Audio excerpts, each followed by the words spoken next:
বিশ্বজুড়ে যেহেতু পানির সমস্যা, আমি জিজ্ঞেস করতে চাই যে আপনি প্রতিদিন গোসল করেন? আমার মনে হয় মুসলমানগণ প্রচুর পানি অপচয় করেন এভাবে।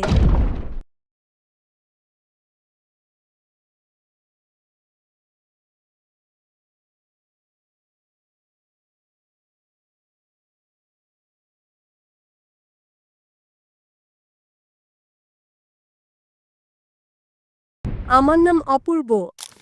আমি একজন ছাত্রী। আমার প্রশ্ন হল, মুসলমানরা প্রার্থনা করেন দৈনিক 5 বার এবং অজুও করেন সকলে 5 বার। অসংখ্য মানুষ সারা বিশ্বে অজু করেন পানি দিয়ে। বিশ্বজুড়ে যেহেতু পানির সমস্যা, আমার মনে হয় মুসলমানগণ প্রচুর পানি অপচয় করেন এভাবে। আচ্ছা, নামাজের আগে অজু করা কেন জরুরি? বোন একটা সুন্দর প্রশ্ন করেছেন যে মুসলমান নামাজ পড়ে 5 ওয়াক্ত এবং প্রত্যেক নামাজের আগে অজু করে। যখন অজু করে পানি দিয়ে করে এবং গোটা বিশ্বে পানির সংকট, তো যখন আমরা 5 বার 5 ওয়াক্ত অজু করি এতে অনেক পানি অপচয় হয়, নষ্ট হয়। এমনটা কেন?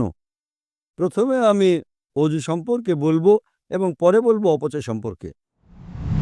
আল্লাহ সুবহানাহু ওয়া তাআলার হুকুম সূরা মাইদা সূরা নম্বর 5 আয়াত নম্বর 6 যে তুমি নামাজ পড়ার আগে অ্যাবলিউশন করো, অজু করো এবং তুমি মুখ ধোও, হাত ধোও কনুই পর্যন্ত, মাথা মাসে করো এবং তোমার পা ধুয়ে নাও। এই শর্ত কেন?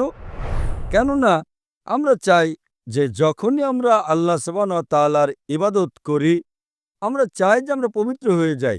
যদি আমি আপনাকে বলি বোন, অজুর পানি আমাদের আল্লাহর রাসূল বলেছেন, এক ব্যক্তি একবার একজন মানুষ প্রবহমান নদীতে অজু করছিল এবং আল্লাহ রাসূল বললেন, তুমি যেভাবে অজু করছো এতে পানি অপচয় হয়ে যাচ্ছে।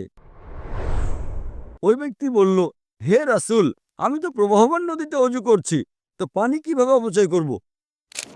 আল্লাহ রাসূল বললেন, প্রবহমান নদীতেও পানি অতিরিক্ত ব্যয় করো না, পানির অপচয় করো না। কেন? তার কারণ এই যে যখন তোমার অভ্যেস হয়ে যাবে বেশি পানি দিয়ে অজু করা, যখন তুমি ঘরে অজু করবে তখনও তুমি বেশি পানি অপচয় করবে। তো অপচয় করা, এমনকি অজুর সময়ও, অজুর সময় বেশি পানি ব্যবহার করা অপচয় এবং এটা অন্যায়। আপনি যখন দেখেন যে অজু করার জন্য, বোন আমার উত্তর কি শুনছেন না আপনি? জি, শুনছি। আমি জিজ্ঞেস করতে চাই যে আপনি প্রতিদিন গোসল করেন? জি স্যার। প্রতিদিন গোসল করেন। জি। অজু করার জন্য অজু আপনি 1 ঘট পানি দিয়েও করতে পারেন, 1 ঘট। ঠিক আছে। তো করেন এবং আমি অনেকবারই করেছি ব্যক্তিগত ভ্রমণ করার সময়। 1 ঘট পানি 5 বার অজু করার জন্য 5 ঘটেই হয়ে যায়। আনুমানিক 1 লিটার পানি যথেষ্ট। গোসলে আপনার কয় লিটার পানি লাগে বোন?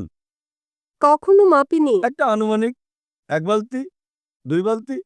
1 বালতি তো লাগেই। জি। 1 বালতি পানি মানে 20-25 লিটার। তো আমি আপনাকে বলবো যে এতে অনেক পানি অপচয় হয়। তাই আপনি বোন দৈনিক গোসল না করে শুধু মাসে 1 বার গোসল করবেন। মানবেন এটা? না। আপনি বলবেন, ভাই এই যে পানি প্রায় মানুষ 3 বালতি ব্যবহার করে, 4 বালতি ব্যবহার করে, ভাই আমাকে পরিষ্কার পরিচ্ছন্ন থাকতে হবে এবং আমি প্রতিদিন গোসল করতে চাই।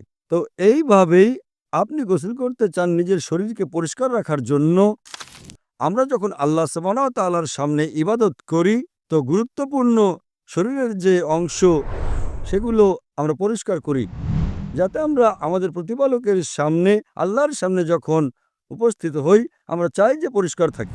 আপনি যেমন প্রতিদিন পরিষ্কার থাকতে চান, তেমনিভাবে আমরা মুসলিমরাও নামাজ পড়ার আগে আমরা চাই যে পবিত্র হয়ে উপস্থিত হই। তার সাথে আমরা গোসলও করি এবং যদি পানি কম হয়, যদি আপনি মরুভূমিতে যান পানি তো খুব কম, আপনি যদি অ্যান্টার্কটিকা যান তো লোকজন 6 মাসে একবার, বছরে একবার গোসল করে।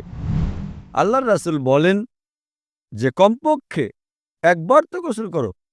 পানির যদি স্বল্পতা হয়, পানির যদি কমতি থাকে, কমপক্ষে জুম্মার নামাজের আগে তো একবার গোসল করো। প্রথমে ফরজ ছিল, এখন মুস্তাহাব। আগে ছিল এটা আবশ্যক, এখন হচ্ছে করলে ভালো।